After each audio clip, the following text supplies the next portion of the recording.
Hello everyone. हमने last video में magnetism देखा था, जिसमें हमने magnetic effect of electric current देखा था और उससे एक फ्लेमिंग्स लेफ्ट हैंड रूल भी देखा था। इस वीडियो में हम उसका एक एप्लीकेशन देखने वाले हैं which is in electric motor. लेकिन उससे पहले हम कुछ थ्योरेटिकल क्वेश्चंस कर लेते हैं ऑन इट। तो जैसे कि पहला क्वेश्चन यहाँ दे रखा है, explain the variance of force experience by conductor current carrying conductor placed in a magnetic field with respect to increasing the current. तो जब भी आप इस जो भी ए बी जो वायर था हमारा, उससे जब हम अपने करंट की मैग्नीट्यूड को इंक्रीज़ करेंगे तो जिससे फोर्स एक्सपीरियंस्ड होगा वो भी इंक्रीज़ करेगा। यानी फर्स्ट केस में फोर्स विल इंक्रीज। सेकेंड में increasing the magnetic field strength by using large shoe magnets, horse shoe magnets. यानी अगर हम इसकी जगह बड़े हॉर्स शू मैग्नेट्स यूज़ करें तो यहाँ जो मैग्नेटिक फील्ड का जो इंटेंसिटी होगा वो भी काफ़ी डेंस होगा और काफ़ी ज़्यादा होगा। जैसे यहाँ मैग्नेटिक फील्ड की इंटेंसिटी और ज़्यादा होगी तो जो फोर्स एक्सपीरियंस्ड होगा ए बी पर वो भी बढ़ता जाएगा, and it will increase with the magnetic field strength in it. Next है increasing the length of the rod. यानी अगर हम इस रॉड का जो मैग्नेटिक फील्ड के अंदर है, अगर हम उसका लेंथ बढ़ा दें तो भी जो फोर्स एक्सपीरियंस्ड होगा वो भी इंक्रीज़ करेगा इस केस में भी। यानी तीनों केस में जो फोर्स एक्सपीरियंस्ड है by the current carrying conductor will increase if we increase the current or the magnetic field strength or the length of the rod which is in contact with the magnetic field। तो ये हो गया first question. Second question है, when is the force experienced by a current carrying conductor placed in a magnetic field maximum। इस question में एक चीज़ mention करना था जो कि है, अगर हम मैग्नेटिक फील्ड की इंटेंसिटी जैसे कि हम इसमें बढ़ा रहे थे, हम उसे इस केस में कांस्टेंट रख रहे हैं। जो करंट है थ्रू दिस रॉड वो भी हम कांस्टेंट रख रहे हैं, और जो लेंथ है रॉड का उसे भी हम कांस्टेंट रखे हुए हैं। तब हम पूछ रहे हैं कि करंट कैरिंग कंडक्टर से जो फोर्स एक्सपीरियंस है वो कब मैक्सिमम होगा। तो इसका आंसर होगा कि फोर्स तब मैक्सिमम होगा जब हमारे ये रॉड, जैसे कि आप इस केस में देख सकते हैं, ये रॉड जो है वो मैग्नेटिक फील्ड क्योंकि अपवर्ड्स है और रॉड उसके एक और दूसरे प्लेन में रखा है जो कि उसके परपेंडिकुलर है। यानी मैग्नेटिक फील्ड जो फोर्स एक्सपीरियंस करा रहा है इस रॉड को, वो फोर्स तब मैक्सिमम होगा जब हमारा रॉड मैग्नेटिक फील्ड के परपेंडिकुलर होगा। That is the force experience by current carrying conductor is maximum when the magnetic field and the length of the rod और the direction of current through the rod are perpendicular to each other. अगर हम इस rod को थोड़ा tilt कर दें, suppose हमने इसे कुछ इस तरह लगा दिया और मैग्नेटिक फील्ड इस डायरेक्शन में है, तो अब जो फोर्स एक्सपीरियंस होगा वो इस केस से थोड़ा लेस होगा जब हमारा रॉड मैग्नेटिक फील्ड के परपेंडिकुलर था।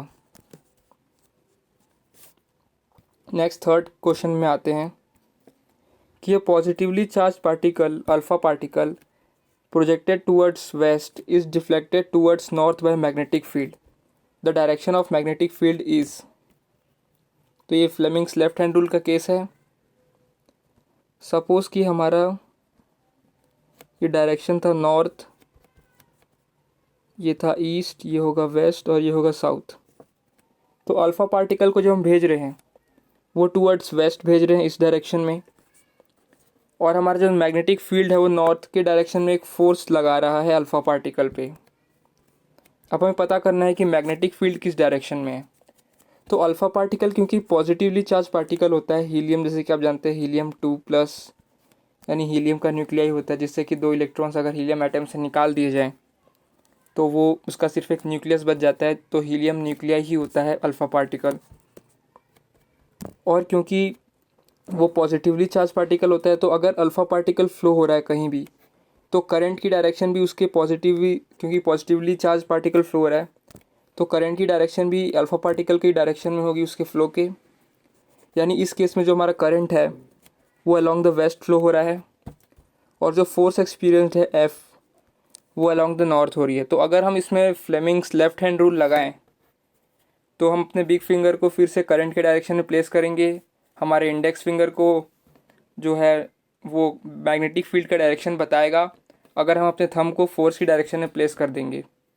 तो जब आप इसको करेंगे तो आपको मिलेगा कि जो मैग्नेटिक फील्ड है वो आउट ऑफ द पेपर जा रही है कुछ इस तरह से, आउट ऑफ द पेपर और आउट ऑफ द प्लेन, यानी जो मैग्नेटिक फील्ड है वो अपवर्ड डायरेक्शन में लग रही है। तो ये हो गया हमारा थर्ड केस का आंसर कि the magnetic field is in upward direction by applying Fleming's left hand rule. Next fourth question में देखते हैं, which of the following property of a proton can change while it moves freely in a magnetic field. तो जब भी एक proton एक magnetic field में move कर रहा है या कोई भी चार्ज पार्टिकल, क्योंकि वो उससे एक करंट जनरेट करता है, तो उसकी मास चेंज नहीं होती, उसका स्पीड भी चेंज नहीं होता, क्योंकि स्पीड एक मैग्नीट्यूड को बताता है, बल्कि उसकी वेलोसिटी, क्योंकि एक मैग्नीट्यूड पर प्लस डायरेक्शन होती है, और जब भी वो मूव करेगा वो चार्ज पार्टिकल, उससे एक फोर्स एक्सपीरियंस होगा, क्योंकि वो एक करंट जनरेट कर रहा है। तो मैग्नेटिक फील्ड में, सपोज मैग्नेटिक फील्ड अगर यहाँ इस डायरेक्शन में है और चार्ज पार्टिकल जो है प्रोटॉन वो इस डायरेक्शन में मूव कर रहा है, तो अगर हम इसमें फ्लेमिंग्स लेफ्ट हैंड रूल लगाएं तो हम देखेंगे कि जो हमारा फोर्स है वो इनवर्ड है कुछ इस डायरेक्शन में, जैसे कि थंब हमारा डायरेक्शन बताता है, वो प्लेन के इनवर्ड जा रहा है, यानी पार्टिकल पे जो फोर्स है वो इनवर्ड की ओर लग रहा है, अंदर की तरफ। तो उसकी जो स्पीड होती है वो चेंज नहीं होती, उसका मैग्नीट्यूड चेंज नहीं होता, वो वी ही रहता है, लेकिन उसका डायरेक्शन जो है वो चेंज होता है, यानी हमारा जो पार्टिकल है वो कुछ अंदर जाना चालू कर देगा प्लेन ऑफ पेपर के अंदर। तो उसकी वेलोसिटी चेंज होती है और उसका मोमेंटम भी चेंज होता है, क्योंकि मोमेंटम एक वेक्टर क्वांटिटी है, इसकी एक डायरेक्शन भी होती है अलॉन्ग द वेलोसिटी, और क्योंकि हमारी वेलोसिटी चेंज हो रही है इसलिए हमारा मोमेंटम भी चेंज होता है। तो इसके आंसर होंगे सी और डी, यानी वेलोसिटी और मोमेंटम दोनों चेंज होता है व्हेन द चार्ज पार्टिकल और the proton is moving in a magnetic field. तो ये हो गया फोर्थ क्वेश्चन का आंसर। अब हम चलते हैं इलेक्ट्रिक मोटर पे। तो इलेक्ट्रिक मोटर बेसिकली करता क्या है, वो एक मशीन होता है जो कि इलेक्ट्रिकल एनर्जी को मैकेनिकल एनर्जी में कन्वर्ट करता है, और मैकेनिकल एनर्जी हमें रोटेशन के फॉर्म में मिलती है। तो ये जैसे कि इलेक्ट्रिक मोटर का एक स्ट्रक्चर होता है, यहाँ दिखा रखा है। हमारे पास दो परमानेंट मैग्नेट्स होते हैं जिनके द्वारा मैग्नेटिक फील्ड कुछ इस डायरेक्शन में जा रही है, नॉर्थ टू साउथ। तो ये उसका फिक्स्ड पर मैग्नेटिक फील्ड बनाता है। देन आर्मेचर क्या होता है, जैसे कि आप देख सकते हैं हमारे पास एक कॉइल प्लेस्ड है मैग्नेटिक फील्ड में, जो कि हॉरिजॉन्टली है इसमें प्लेस्ड, और वो कॉइल जो है वो इन रिंग्स से अटैच्ड है। यहाँ जो आप दो रिंग्स देख रहे हैं पी एंड क्यू, ये दोनों रिंग्स को हम कहते हैं स्प्लिट रिंग्स, क्योंकि ये दो अलग अलग भाग में हैं, और ये एक कोर में जो है हमारे इससे जॉइंट है कोर से, इसको हम एक्सेल कहते हैं, और ये एक्सेल रोटेट करता है विद द कॉइल। और फिर हम इसे कार्बन ब्रशेस, जैसे कि आप देख सकते हैं ये कुछ जैसे कि यह स्प्लिट रिंग्स हैं कुछ इस तरह,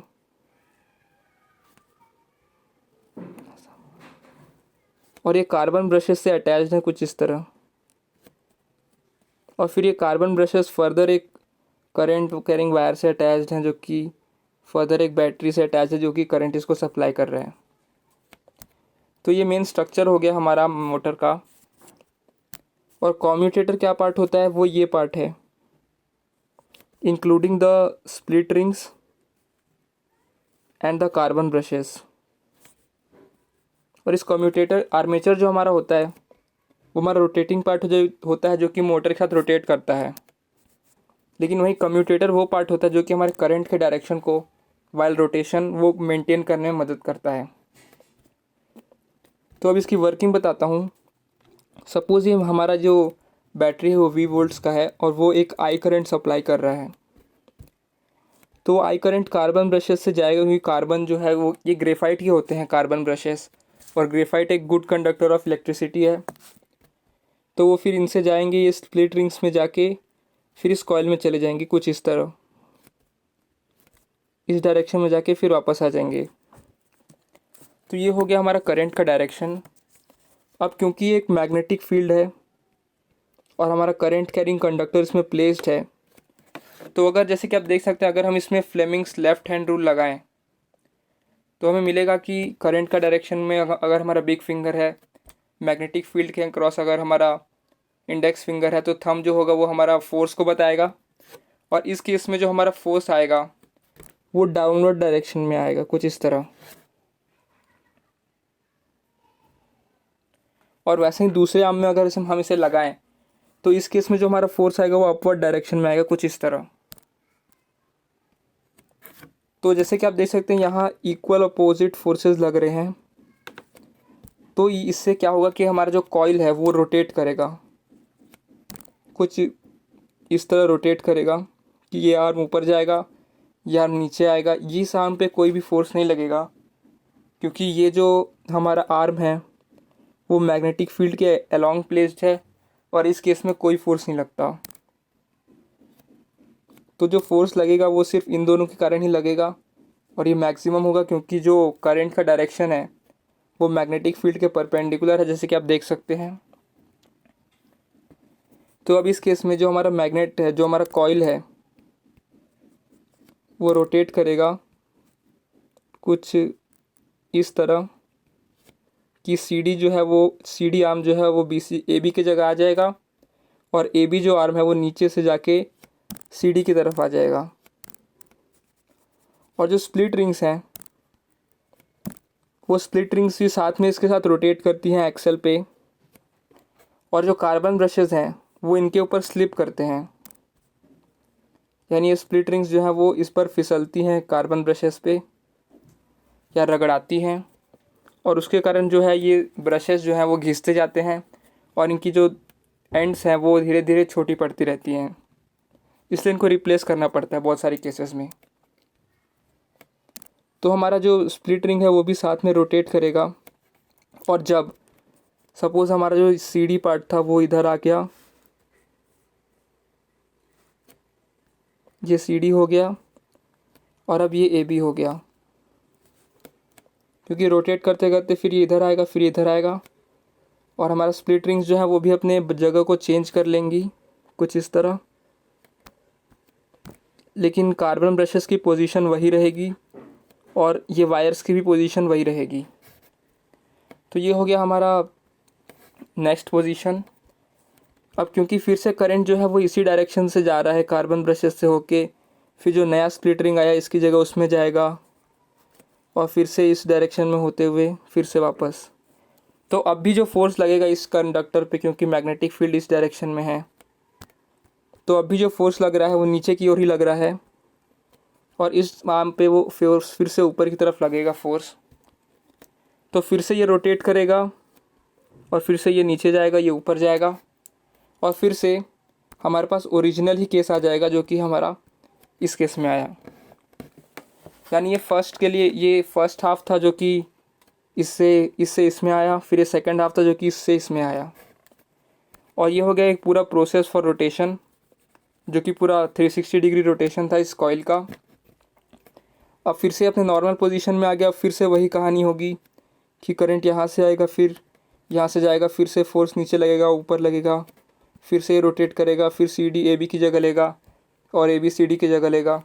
फिर से वही कहानी होगी कि CD में फिर से करंट इधर जाएगा, फोर्स नीचे लगेगा, AB में करंट नीचे जाएगा और फोर्स ऊपर की तरफ लगेगा।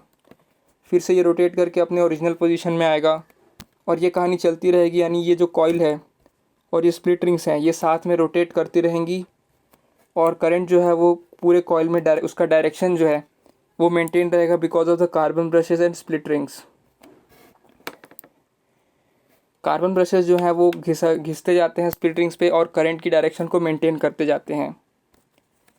तो यही फंक्शन था फॉर इलेक्ट्रिक मोटर। अब इसमें क्वेश्चन आता है कि what is the role of split ring in it. तो स्प्लिट रिंग क्या करते हैं, वो करंट की डायरेक्शन को मेंटेन करने में मदद करते हैं by rubbing in on the stationary carbon brushes. तो ये हमारा मोटर का एक फंक्शन था, एक नॉर्मल मोटर का। अब जनरली हम क्या करते हैं, हम ऐसे बहुत सारे कॉइल्स को ले लेते हैं, यानी हमारे पास यहाँ एक कॉइल था लेकिन हम इसके ऊपर बहुत सारे कॉइल्स ऐसे लपेट देते हैं ताकि जो फोर्स एक्सपीरियंस हो वो ज़्यादा हो और हमारा जो मोटर है वो ज़्यादा मूव करे, ज़्यादा एफिशिएंटली मूव करे, और हम इनकी जगह यानी परमानेंट मैग्नेट्स की जगह हम इलेक्ट्रोमैग्नेट्स यूज़ करते हैं। जैसे कि हमने देखा था कि अगर हम एक सोलेनॉइड को अगर करंट दें तो वो अपने से मैग्नेटिक फील्ड जनरेट करता है, और ये मैग्नेटिक फील्ड कुछ कुछ बार मैग्नेट की तरह बिहेव करते हैं, और ये खुद से एक मैग्नेट बन जाता है, अपने आप में एक बार मैग्नेट की तरह बिहेव करता है। तो इसी ऐसे ही मटेरियल को हम इलेक्ट्रोमैग्नेट भी बोलते हैं, क्योंकि हम इलेक्ट्रिक करंट के थ्रू एक मैग्नेटिक फील्ड या एक मैग्नेट जनरेट कर रहे हैं। तो आजकल हम इलेक्ट्रोमैग्नेट्स के थ्रू ही मैग्नेटिक फील्ड्स जनरेट करते हैं रादर देन परमानेंट मैग्नेट्स, क्योंकि परमानेंट मैग्नेट्स की जो मैग्नेटिक फील्ड होती है वो टाइम टू टाइम डिके होती रहती है, ख़त्म भी हो सकती है। इसलिए हम इलेक्ट्रोमैग्नेट्स के थ्रू ही मैग्नेटिक फील्ड आजकल जनरेट करते हैं। तो ये हो गया कुछ मॉडिफिकेशंस फॉर इलेक्ट्रिक मोटर, और इसी के साथ हम मोटर ख़त्म करते हैं। नेक्स्ट टॉपिक जो है वो इलेक्ट्रोमैग्नेटिक इंडक्शन है, और इसमें क्या होता है, whenever there is a relative motion between a coil and a magnetic field created by magnet, there is a potential difference induced within the coil. This phenomena of induction of potential difference within the coil is termed as electromagnetic induction. तो यहाँ मेरे पास दो examples हैं कि first case में मैंने क्या किया, एक कॉइल लिया, उसको एक कोर में लपेट दिया जैसे कि आप देख सकते हैं, और एक मैग्नेट लिया जो कि एक बार मैग्नेट था, और उसको इस कॉइल के नज़दीक ला रहा हूँ। तो ऐसे केस में क्या होगा कि एक करंट जनरेट होगा जो कि गैल्वेनोमीटर, जो कि करंट के डायरेक्शन को मेजर या दिखाता है, वो डिटेक्ट करता है। तो हमें मिलेगा कि एक करंट जो है वो इस कॉइल में इंड्यूस हो जाता है। उसे हम जनरेट नहीं कहते, उसे हम इंड्यूस कहते हैं, क्योंकि वो अपने आप इसमें क्रिएट हो गया। तो उसे इसी फेनोमेना को हम कहते हैं इलेक्ट्रोमैग्नेटिक इंडक्शन। यानी जब हमने मैग्नेट को या इसके जो कॉइल है उसके अक्रॉस जो हमारे मैग्नेटिक फील्ड्स क्रॉस हो रही थी, उसको स्टेशनरी ना रख के उसे वैरी किया, यानी जब हम मैग्नेट को पास लाए तो इसके अक्रॉस जो मैग्नेटिक फील्ड लाइंस थी वो बढ़ गई, और उसी तरह अगर हम मैग्नेट को दूर ले जाएं तो इसके अक्रॉस जो magnetic field dense magnetic field lines आ रही थी वो घट के कम हो जाएंगी कुछ इस तरह। और इसी फेनोमेना की वजह से जो एक करंट इसमें इंड्यूस हो जाता है, एक पोटेंशियल डिफरेंस इंड्यूस जो हो जाता है, जो कि सर्किट क्लोज करने पर एक करंट के फॉर्म में फ्लो होता है, और इसी फेनोमेना को हम कहते हैं इलेक्ट्रोमैग्नेटिक इंडक्शन। तो इसमें ये एक बात ध्यान रखना है कि एक रिलेटिव मोशन होना चाहिए, यानी अगर हम कॉइल को भी मैग्नेट के साथ मूव करें विद द सेम वेलोसिटी तो आप देख सकते हैं कि इसके अक्रॉस जो मैग्नेटिक फील्ड आएंगी उनमें कोई वेरिएंस नहीं होगा, क्योंकि कॉइल और मैग्नेट के बीच में कोई रिलेटिव मोशन नहीं हो रहा है। तो अगर हम इसका उल्टा करें कि अगर हम मैग्नेट को स्टेशनरी रखें और कॉइल को इसके पास लाएं, तो फिर से आप देख सकते हैं कि मैग्नेटिक फील्ड लाइन जो इसको क्रॉस कर रही थी वो फिर से वैरी होकर डेंस हो जाएंगी, और उसी तरह अगर हम कॉइल को दूर ले जाएं तो मैग्नेटिक फील्ड लाइन जो कि पहले डेंस थी वो और कम होते होते और थोड़ी सी लाइट हो जाएंगी इसके थ्रू, और इसी की वजह से एक करंट इसमें इंड्यूस हो जाता है जो कि फर्दर गैल्वेनोमीटर में डिटेक्ट करता है, और इसी फेनोमेना को हम कहते हैं इलेक्ट्रोमैग्नेटिक इंडक्शन। और इसको पहले खोजा था हमारे साइंटिस्ट जो कि है माइकल फैराडे ने, और फिर इनके बहुत सारे कंट्रीब्यूशन थे इलेक्ट्रोमैग्नेटिज्म में, और इससे इन्होंने फाइंड आउट किया कि एक magnetic field internal electric current generate कर सकता है। जैसे कि हमने देखा था कि एक इलेक्ट्रिक फील्ड जो था वो मैग्नेटिक फील्ड जनरेट करता था in the case of Hans Christian ऑयस्टर्ड। उसी तरह एक मैग्नेटिक फील्ड जो है वो इंटरनल करंट जनरेट करता है। और इस केस में हम क्या कर रहे हैं, हम एक कॉइल जो है हमारा, उसमें जो हम एक करंट भेज रहे हैं उसकी जैसे एक इलेक्ट्रोमैग्नेट की तरह बिहेव करेगा, और इसमें मैग्नेटिक फील्ड्स जनरेट होंगी। हालांकि हम दोनों ही कॉइल्स को स्टेशनरी रखे हुए हैं, और उसी तरह हम इस कॉइल में हम करंट को डिटेक्ट कर रहे हैं थ्रू गैल्वेनोमीटर। तो जैसे ही हमने ऑन किया, यानी जैसे ही हमने स्विच क्लोज की, तो इसके थ्रू अपने आप करंट फ्लो होने लगेगा, यानी इसके थ्रू मैग्नेटिक फील्ड्स जो है वो वैरी करेंगी। यानी पहले कोई मैग्नेटिक फील्ड नहीं था, फिर धीरे धीरे बढ़ेंगी थोड़ी सी, फिर धीरे धीरे और बढ़ती चली जाएंगी कुछ इस तरह, और डेंस हो जाएंगी। तो जो कॉइल 2 है, जैसे कि आप देख सकते हैं, उसके थ्रू जो मैग्नेटिक फील्ड्स फ्लो हो रही हैं वो भी बढ़ती चली जाएंगी, क्योंकि पहले कोई मैग्नेटिक फील्ड नहीं था, इसलिए कोई मैग्नेटिक फील्ड कॉइल 2 को क्रॉस नहीं कर रही थी। फिर धीरे धीरे बढ़ेंगी और फिर और बढ़ती चली जाएंगी। यानी जो मैग्नेटिक फील्ड कॉइल 2 से है वो बढ़ रही है इस केस में भी, क्योंकि मैग्नेटिक फील्ड हम जनरेट कर रहे हैं। तो इस केस में भी एक कॉइल, जो एक करंट है, वो कॉइल 2 में इंड्यूस हो जाएगा। और उसी तरह अगर जब इससे बहुत सारी डेंस मैग्नेटिक फील्ड जितनी आ सकती थी, इसमें जनरेट हो सकती थी, वो हो चुकी हैं। तो अब क्योंकि इसमें कोई वेरिएंस नहीं आ रहा, इससे जो मैग्नेटिक फील्ड लाइंस कट हो रही हैं, तो कॉइल 2 में फिर से कोई करंट फ्लो नहीं होगा। लेकिन जैसे ही हम स्विच को ओपन कर देंगे, यानी ये की को हटा देंगे, इसे एक ओपन सर्किट बना देंगे, तो जो मैग्नेटिक फील्ड है कॉइल 1 से वो धीरे धीरे डिक्रीज़ होंगी, यानी वो कम होती चली जाएंगी। पहले डेंस थी, अब ये थोड़ी कम होंगी, कुछ इस तरह। यानी इससे कॉइल 2 के थ्रू जो कट कर रही है मैग्नेटिक फील्ड्स वो कम हो गई, और फिर कम होते होते और डिक्रीज़ कर गई। तो कॉइल 2 के अक्रॉस जो करंट फ्लो होगा उसमें भी एक वेरिएंस आएगा, कि इनिशियली जब इसके पास डेंस मैग्नेटिक फील्ड्स थी जो कि कॉइल 2 के थ्रू वेरी नहीं कर रही थी, तो फिक्स थी। लेकिन अब हम क्योंकि उसे कम करते जा रहे हैं, तो कॉइल 2 के अक्रॉस फिर से करंट फ्लो होगा थ्रू इलेक्ट्रोमैग्नेटिक इंडक्शन। तो ये हो गया electromagnetic induction through using the electromagnets. और इलेक्ट्रोमैग्नेटिक इंडक्शन पे ही एक जो हमारा ये एक थियोरी है जो कि है, the current induce is maximum when the direction of motion of coil is at right angle to magnetic field. अब हमने देखा कि हम दो चीज़ें कर सकते हैं, या तो मैग्नेट को मूव कराएं टूवर्ड्स द कॉइल, या कॉइल को मूव कराएं टूवर्ड्स द मैग्नेट। तो दोनों ही केस में जो है वो करंट इंड्यूस होता है। लेकिन करंट इंड्यूस मैक्सिमम तब होगा जब हमारा डायरेक्शन ऑफ मोशन, यानी अगर हमारा कॉइल इस डायरेक्शन में मूव कर रहा है, तो हमारा जो डायरेक्शन ऑफ मोशन है वो राइट एंगल से मैग्नेटिक फील्ड है, यानी हमारी मैग्नेटिक फील्ड कुछ इस डायरेक्शन में होनी चाहिए। और इसी को मैंने इसके थ्रू एक्सप्लेन किया है, इस कॉइल के थ्रू, कि हमारा एक कॉइल है सपोज़ ABCD, और इसके अगर मैग्नेटिक फील्ड इस डायरेक्शन में है, यानी यहाँ कहीं हमने एक नॉर्थ पोल लगा रखा है मैग्नेट का, और यहाँ कहीं हमने एक साउथ पोल लगा रखा है मैग्नेट का, तो हर केस में या तो हम कॉइल को ऊपर की तरफ मूव करें तो कुछ मैग्नेटिक फील्ड जनरेट होगा, उसी तरह अगर कॉइल को हम इस डायरेक्शन में मूव करेंगे तो कुछ मैग्नेटिक फील्ड जनरेट होगा। लेकिन इस डायरेक्शन जो हम मूव करेंगे तो जो इंड्यूस करंट होगा वो मैक्सिमम होगा, क्योंकि इस डायरेक्शन में जो मोशन है कॉइल का, वो आप देख सकते हो मैग्नेटिक फील्ड के परपेंडिकुलर है। यानी जब हम कॉइल को इस डायरेक्शन में मूव कर रहे हैं, सपोज़ पूरा कॉइल को हम इस डायरेक्शन में मूव कर रहे हैं, तो मैग्नेटिक फील्ड ऊपर की तरफ जा रहा है, यानी वो परपेंडिकुलर है। तो इस केस में अगर हम एक गैल्वेनोमीटर लगा दें यहाँ कुछ इस तरह, तो इसमें एक डिफ्लेक्शन होगा जो कि मैक्सिमम होगा, रादर कि हम इसे ऊपर नीचे मूव करें इस मैग्नेटिक फील्ड में।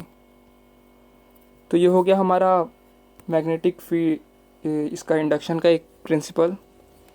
अब हम अगर एक देखें, अगर हमारे पास ये ABC एक कंडक्टर होता और ये वायर्स के थ्रू हम इसे भेज रहे होते सपोज़, तो जब भी एक कंडक्टर एक मैग्नेटिक फील्ड में मूव करता है तो उसमें एक करंट जनरेट होती है, इंड्यूस करंट, और उस इंड्यूस करंट की डायरेक्शन को हम फाइंड आउट करते हैं through Fleming's right hand rule.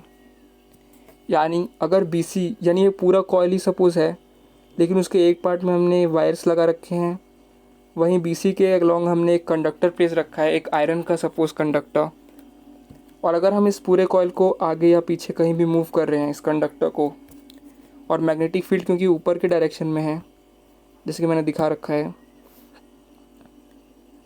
तो इस केस में एक करंट जनरेट होगा जिसकी डायरेक्शन हम फ्लेमिंग्स राइट हैंड रूल से देते हैं।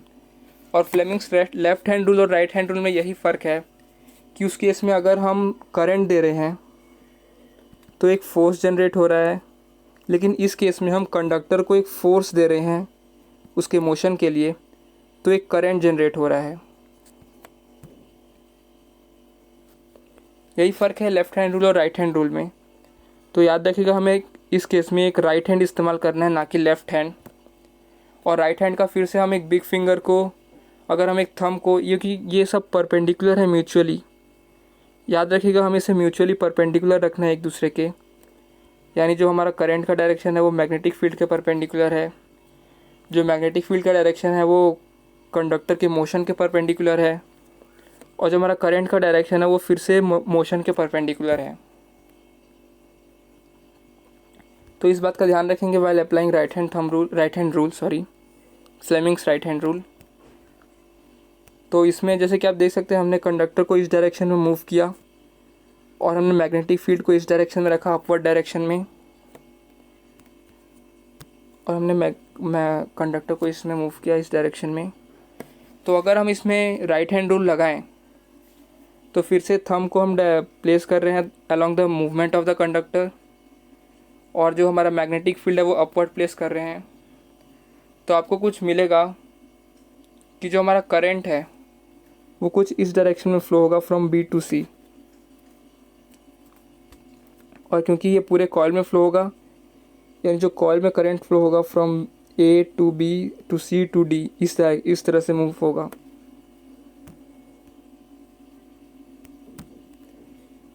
और उसी तरह अगर हम इस कंडक्टर को इस डायरेक्शन में मूव करते हैं, यानी पूरे कॉइल को अगर हम इस डायरेक्शन में मूव करें, तो यहाँ एक कंडक्टर प्लेस्ड है बी सी, और अगर हम इसे फिर से फ्लेमिंग्स राइट हैंड रूल लगाएं तो आप देख सकते हो इस केस में जो हमारा करंट है वो सी टू बी मूव हो रहा होगा, यानी उल्टे डायरेक्शन में। तो वो कुछ इस डायरेक्शन में मूव हो रहा होगा, यानी मूवमेंट को अगर चेंज करते जाए तो करंट की डायरेक्शन भी अपोजिट होती जाती है। तो ये होगा हमारा फ्लेमिंग्स राइट हैंड रूल। इसी के साथ हम ये चैप्टर का थोड़ा एंड ख़त्म करते हैं while seeing some theoretical questions, जिसमें पहला पूछा गया है, how does a solenoid behave like a magnet, can you determine the north and south poles of a current carrying solenoid with the help of a bar magnet. तो ये मैंने पहले ही explain कर दिया था सोलेनॉइड के केस में, कि जब एक सोलेनॉइड यानी एक कॉइल होता है जिसके पास सेवरल टर्न्स होते हैं, बहुत सारे टर्न्स वाली, अगर हम इसे वाइंडिंग को कंसिडर करें through a core which is cylindrical, अगर हम इसमें करंट भेज रहे हैं तो क्योंकि इसके एक साइड पूरा साउथ पोल बन जाता है और एक साइड पूरा नॉर्थ पोल बन जाता है, तो इससे मैग्नेटिक फील्ड जनरेट होती हैं जस्ट लाइक अ बार मैग्नेट। क्योंकि हर एक कॉइल का इंडिविजुअल कंट्रीब्यूशन रहता है मैग्नेटिक फील्ड में, इसलिए अगर ये हमारा कोर है तो इससे मैग्नेटिक फील्ड्स कुछ इस तरह जनरेट होती हैं which is similar as a bar magnet, एक क्लोज लूप के फॉर्म में होती हैं कुछ इस तरह, जैसे कि आप देख सकते हैं मैंने दिखा रखा है। और ये कुछ बार मैग्नेट से ही इनकी सिमिलैरिटी होती है, इसलिए एक सोलेनॉइड एक बार मैग्नेट की तरह बिहेव करता है। नेक्स्ट पूछा गया है कि क्या हम इसके पोल्स को डिटरमाइन कर सकते हैं, नॉर्थ और साउथ पोल को। तो हाँ, हम डिटरमाइन कर सकते हैं, क्योंकि अगर ये सोलेनॉइड है तो इसका एक पोल अगर नॉर्थ पोल हुआ दूसरा साउथ पोल हुआ बाय पासिंग करंट, तो हम एक बार मैग्नेट इसके पास लाएंगे अगर ये नॉर्थ पोल है साउथ पोल। तो देख सकते हैं अगर हम इसके आसपास अगर बार मैग्नेट लाते हैं इस सोलेनॉइड के आसपास, तो नॉर्थ और नॉर्थ क्योंकि रिपेल करेंगे तो इसका ये कन्फर्म हो जाएगा कि ये जो पोल है वो नॉर्थ पोल है, तो डेफिनेटली जो दूसरा पोल होगा वो साउथ पोल होगा। और हम इसका कन्वर्स भी कर सकते हैं, यानी अगर हमने साउथ पोल अगर पास लाता तो ये दोनों अट्रैक्ट होते, एक फोर्स ऑफ अट्रैक्शन डेवलप होते हैं इन दोनों मैग्नेट्स के बीच में, यानी जो हमारा ये पोल है वो फिर से नॉर्थ पोल कन्फर्म हो जाता और ये जो पोल है वो साउथ पोल कन्फर्म हो जाता। तो इस तरह हम पोल्स डिटरमाइन कर सकते हैं फॉर अ सोलेनॉइड। अब नेक्स्ट क्वेश्चन देखते हैं जो कि है, when is the force experience bye a current carrying conductor placed in magnetic field largest. तो जैसे कि मैंने शुरुआत में ही एक्सप्लेन कर दिया था कि अगर हमारा जो मैग्नेटिक फील्ड है वो अपवर्ड डायरेक्शन में है, वहीं हमारा जो करंट कैरिंग कंडक्टर है वो कुछ इस तरह प्लेस्ड है such that it is perpendicular to the magnetic field, the direction of current through the conductor। ये इस डायरेक्शन में कहीं अगर जा रहा है तो अगर इसका जो डायरेक्शन है वो मैग्नेटिक फील्ड के परपेंडिकुलर है, यानी हमारा current carrying conductor magnetic field के परपेंडिकुलरली अरेंज्ड है, तो जो फोर्स एक्सपीरियंस होगा इस केस में वो सबसे मैक्सिमम होगा। वहीं अगर हम इसे थोड़ा सा एंगल पे टिल्ट कर दें, कुछ इस तरह या और थोड़ा कुछ इस तरह, इसके पैरेलल लें, तो इस केस में तो अगर हम इसे पूरा इस तरह कर दें करंट कैरिंग कंडक्टर को,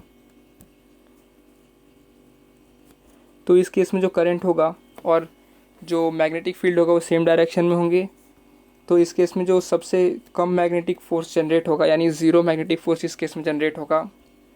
वेरेज अगर हमारा कंडक्टर इस तरह प्लेस्ड है तो ये मैग्नेटिक फील्ड के परपेंडिकुलर है, तो इस केस में सबसे ज़्यादा फोर्स जनरेट होगा।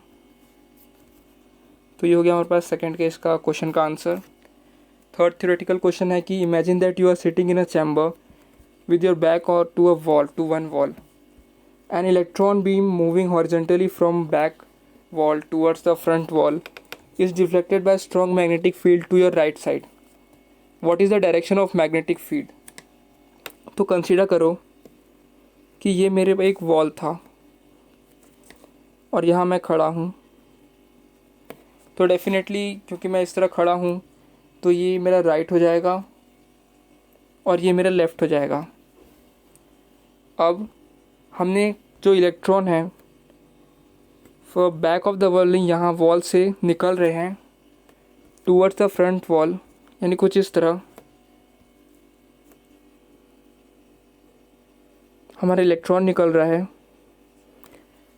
और ये डिफ्लेक्ट हो जा रहा है टू योर राइट साइड, यानी इस डायरेक्शन में। तो अब पूछता है कि मैग्नेटिक फील्ड की डायरेक्शन क्या होगी।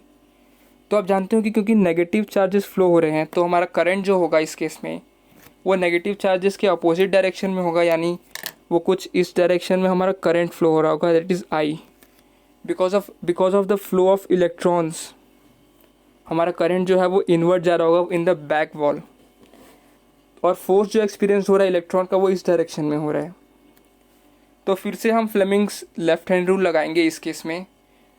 हम अपने इंडेक्स फिंगर जो है उसको करंट की डायरेक्शन में प्लेस करें, बिग फिंगर को करंट की डायरेक्शन में प्लेस करेंगे, और हमारा फोर्स दे रखा है राइट साइड में। तो अगर हम इसे प्लेस करें तो हमें मिलेगा कि जो मैग्नेटिक फील्ड आ रही है इस केस में वो नीचे की डायरेक्शन में आ रही है, कुछ इस तरह,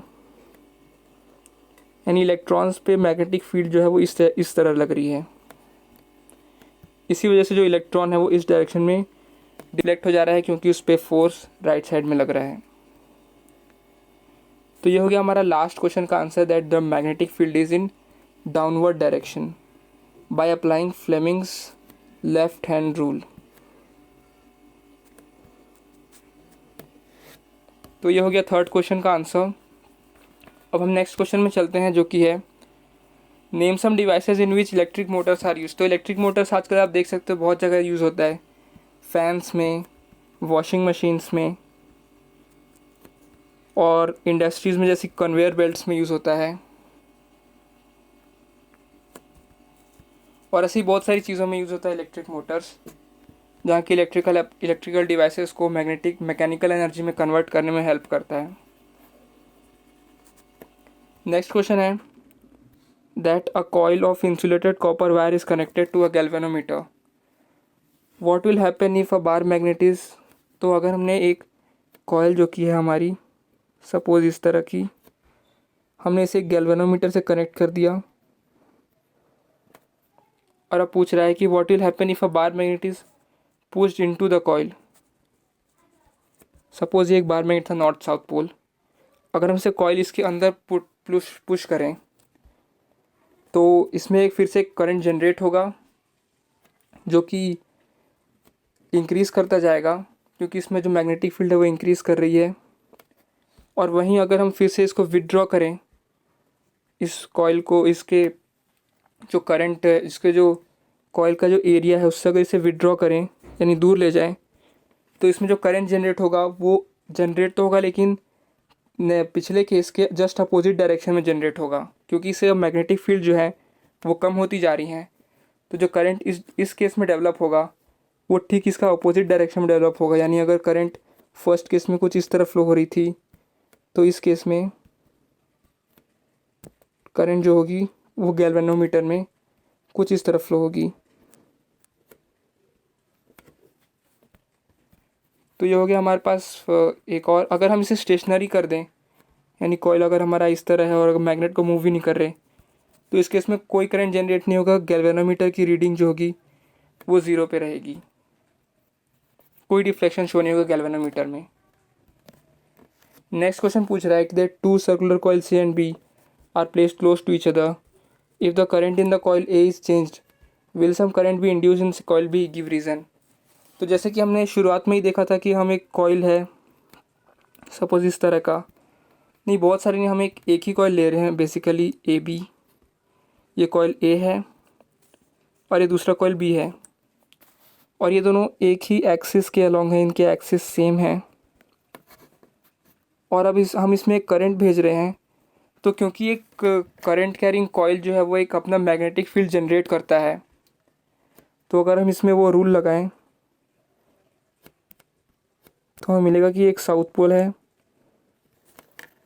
और ये इसका जो पिछला पार्ट होगा वो एक नॉर्थ पोल होगा। यानी करंट इसमें जो मैग्नेटिक फील्ड होगी वो पीछे से आगे की तरफ आ रही होंगी, कुछ इस तरह, कुछ इस तरह। तो जो मैग्नेटिक फील्ड होगी वो कुछ इस तरह जा रही होंगी इनकमिंग।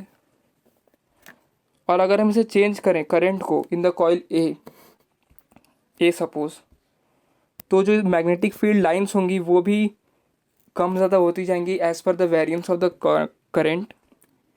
यानी अगर करंट ज़्यादा है तो ज़्यादा मैग्नेटिक फील्ड्स जनरेट होंगी,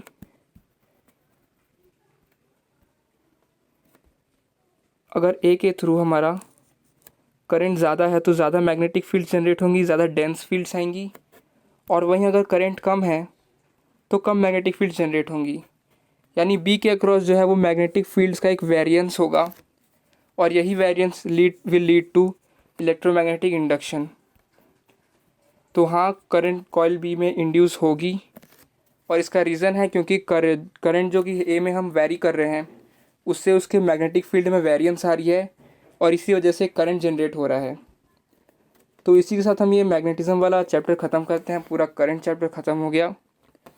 अब हम एक देखेंगे नेचुरल रिसोर्सेज, उनके ऊपर एक एक टॉपिक पढ़ेंगे, उनके कंजर्वेशन पर भी, सस्टेनेबल डेवलपमेंट्स पे, या नेक्स्ट वीडियो में।